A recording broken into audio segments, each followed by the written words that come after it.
a criminal is anointed as a saint, a lady takes a part of her beloved as a keepsake, and a man lies to get a job but finds himself cornered by women needing satisfaction. Across this world, strangers commit strange acts to fulfill their desires. In an abandoned structure, Chapeletto kills someone and throws the body over a cliff, spitting at it in hatred. In Perugia, Madonna Fiordaliso arrives at the market while one of her workers approaches someone named Andreuccio. She then reports to her lady that the man is wealthy, piquing Fiordaliso's curiosity. With an idea in mind, the woman pays a worker to saw through something in the bathroom from her home's guest room. Soon, Andreuccio is called to meet Fiordaliso at her home. The man's eyes light up upon seeing the woman's beauty, but she claims that they're long-lost siblings. She explains that his father met a wealthy widow during his stay in Palermo, and she was the result of their love. Their father abandoned them, so her mother had her marry so someone could provide for her. However, Fiordaliso's husband was discovered to be a traitor, so they were chased out of their homes and she's now in hiding.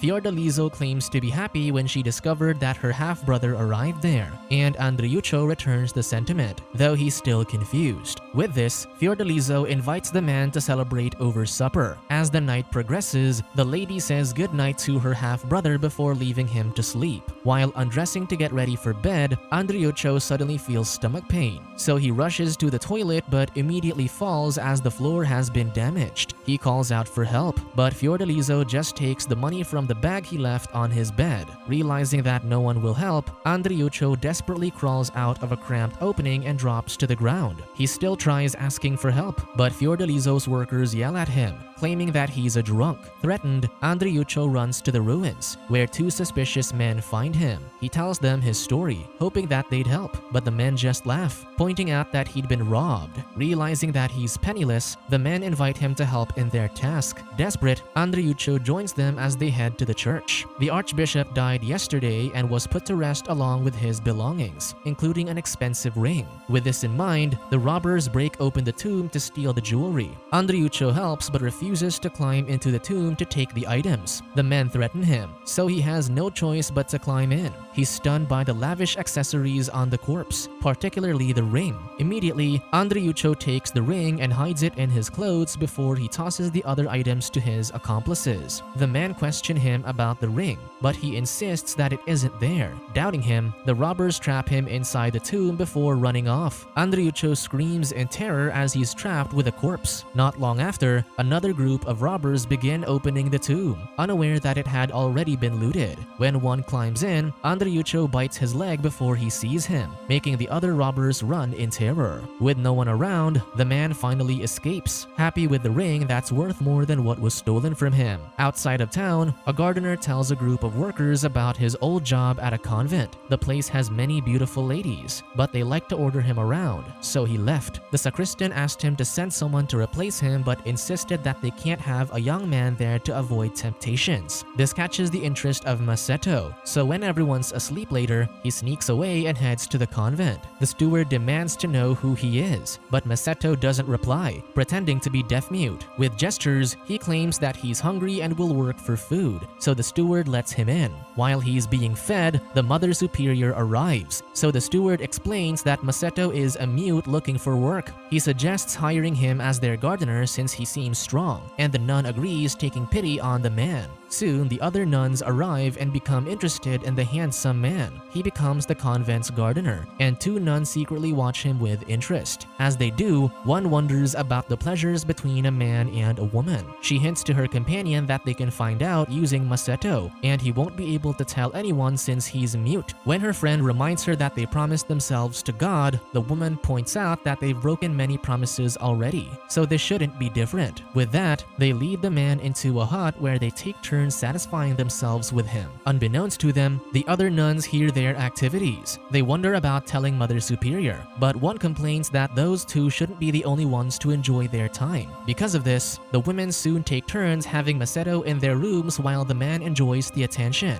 As he works in the garden one day, he decides to rest just as the abbess passes by. Tempted, she wakes him up and leads him to the hut, but Masetto realizes that he can't keep this up. With no choice, he vocally complains about the women constantly wanting his services when it's physically tiring for him. him. The woman is stunned as he reveals that he only pretended to be deaf-mute to get the job. Instead, the abbess decides that it's a miracle that he can speak again, so she rings the church bells. To keep him from ratting them out and still having their way with him, the woman promises to make arrangements so he can keep his job and satisfy them under his terms. Masetto smiles as the women gather around him, cherishing his services for their garden and in their beds. Elsewhere, Peronella is with her lover when her husband Janello returns home from work early. Hearing him, she hurriedly gets dressed and tells her lover to hide in a large jar. After he's out of sight, Peronella finally lets her husband in, yelling at him for leaving work early. However, Janello points out that it's St. Galleon's day, so they were dismissed early for the holiday. He also found a buyer for the large jar, making Peronella nervous that he'll discover her lover inside. Thinking quickly, she yells that she already has a buyer for the jar who'll pay more than his customer. She claims that the man is already inside the jar to check its quality, leading her lover to realize what she's planning. With that, the man peeks out from the jar as Janello sends his buyer away. The man then greets his supposed customer, but Peronella's secret lover complains about how dirty the jar is from the inside. The woman orders her husband to clean it, so Janello gets inside the jar and starts cleaning, unaware that the other man is having his way with his wife as he does. Meanwhile, a merchant complains about Chapoletto's numerous crimes within their town, which stains his own reputation since the man works for him. He decides to send him away where no one knows about his crimes. Someone in Germany owes him money, so the merchant will send Chapoletto to collect it by any means necessary. The merchant even promises to have 2 of his accomplices meet him there and give him proper accommodations, so Chapoletto accepts the task. Before arriving at his destination, Chapoletto dreams about being wrapped in a burial shroud while people around him play with skulls. He reaches Germany, where the merchant's accomplices welcome him. Before getting to work, the men have a feast, but Chapoletto suddenly falls ill. On his deathbed, he wakes up as his supposed allies debate what to do since his crimes will be revealed if they call the church to prepare him for his death. This will shame them for having such a man working with them. To save themselves, they consider throwing him in the streets and letting him die alone. Hearing this, Chapoletto calls them and promises to lie in his final confession to keep their reputations clean. With that, the men soon bring a priest to hear Chapoletto's confession. The dying man then lies about his life, making it seem that he was generous, kind, and chaste. He also makes an elaborate act to make the priest think that his greatest sin is that he cursed at his mother when he was a kid. The priest praises him for living as a good man while the merchant's accomplices laugh at Chapoletto's lies. Finally, the man takes his last breath, and the priest prays over him. Because of his stories, the priest praises the man to the people, who then gather for his burial. They regard him as a saint while his former accomplices watch, amazed at how the man tricked them all. Elsewhere, a group of men are caught in the rain while traveling. They seek shelter from a farmer, and one introduces himself as the pupil of the renowned painter Giotto. They're on their way to paint the Basilica of Santa Chiara, so he asks the farmer for clothes to protect them from the rain. The farmer lends them some rags, so the men take them and continue their journey,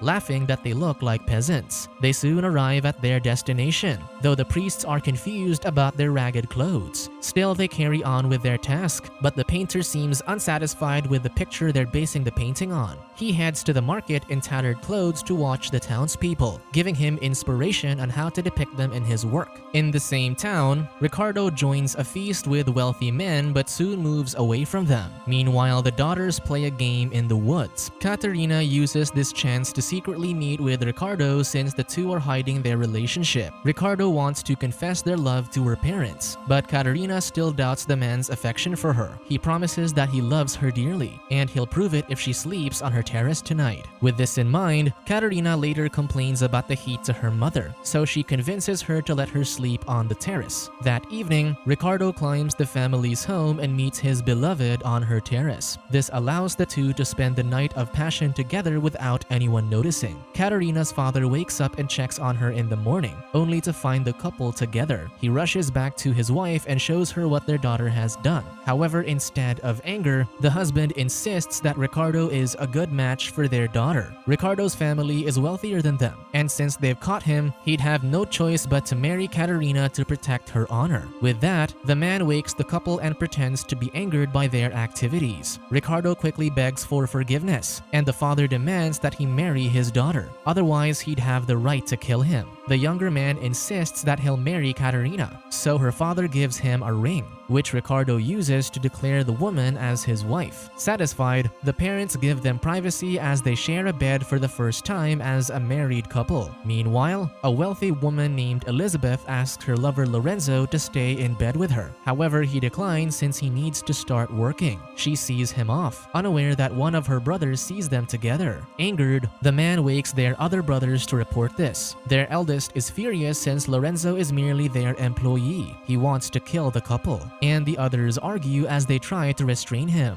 One suggests keeping this a secret until they find the right time to avenge their honor, and finally the others agree. With that, they later approach Lorenzo, commending him for a good job and giving him some time off as a reward. However, Elizabeth sees this and becomes suspicious. They take the man into the woods for a meal, and the oblivious Lorenzo is happy to think that his employers are befriending him. However, when the men tell him to run into the woods, he hesitates. The brothers eventually convince him that it's a game, so Lorenzo runs, unaware that they've brandished their blades to hunt him down. The following day, Elizabeth is bothered that Lorenzo didn't visit her last night. She asks her brothers where he is, and they claim that they sent him away on business. That night, the woman struggles to sleep, still worrying about her lover. She then sees his ghost in her dreams, telling her that her brothers killed and buried him in their garden. To see the truth for herself, Elizabeth asks her brothers to let her go to the garden the next day. They allow her, confident that she knows nothing about what happened to Lorenzo. When she gets there, however, she immediately finds the man's body. Unable to be separated from him again, Elizabeth takes his head so they can still be together. She then washes the head and hides him under her basil plant, which she positions at her window so it'll be the first thing she sees whenever she wakes up. In another city, Pietro accompanies a priest, Don Gianni, to his house to repay the kindness he'd given him. To give his guests some space, he plans to send his wife to a neighbor's home. However, when Pietro's wife Gemata welcomes them, she reveals that their neighbor just got married, so she can't stay with her. Gianni assures them that he can stay in their stables, even claiming that he sometimes turns his horse into a woman when he needs company. With this in mind, Gemata gets an idea the next morning. She tells her husband to learn the priest's spell so he can use it to turn her into a horse and allow her to help him on the farm, thus earning them more money. After a day's work, he will then turn her back into a human. Because of this, they go to Gianni and ask him to teach them the spell. The man hesitates, but gets an idea when he notices Gemata's beauty. He promises to teach them the next day, though he warns that the most difficult part of the spell is attaching the tail. The next morning, Gianni approaches the couple, insisting that he's entrusting them with this spell so they must do as he says. He also warns them not to interrupt the spell no matter what they see or hear. When they agree, he orders the wife to remove her dress. Her husband hesitates, but Gemata does as she's told, believing that this will work. The priest then has her positioned like a horse and touches her as he explains how she'd look like as a mare. However, when Gianni moves to attach himself to her to represent the horse's tail, Pietro yells at him for attempting to use his wife. With his plan foiled, Gianni berates the husband, claiming that he's broken the spell so it'll never work now. Outside the church where Giotto continues his painting, Much and Tingoch talk about the afterlife. Tingoch decides to make a pact. Whoever dies first must visit the other from beyond the grave and let him know what heaven and hell are like. Much agrees to this. The next day, Tingoch arrives at their house after spending the night with his lover. Much warns him to stop committing sin by being with a woman he's not married to, but the man falls asleep, clearly not bothered. Days after, Tingoch dies, and Much worries that his soul won't go to heaven because of his sins. After his friend is buried, Much dreams about Tingoch visiting him. As promised, he tells him about the afterlife and assures him that he's not in hell. Confused, Much asks how his friend is being punished for being with a woman out of wedlock. However, Tingoch reveals that the angels told him that making love isn't sinful. Hearing this, Much rushes to his lady, assuring her that sharing a bed with her before marriage isn't a sin. Finally, Giotto finishes his painting in the church. His apprentices celebrate while his favorite pupil questions about completing a work when it's better to dream it. Subscribe to watch more videos like this, turn on notifications and leave a like to help the channel out. Thank you for watching.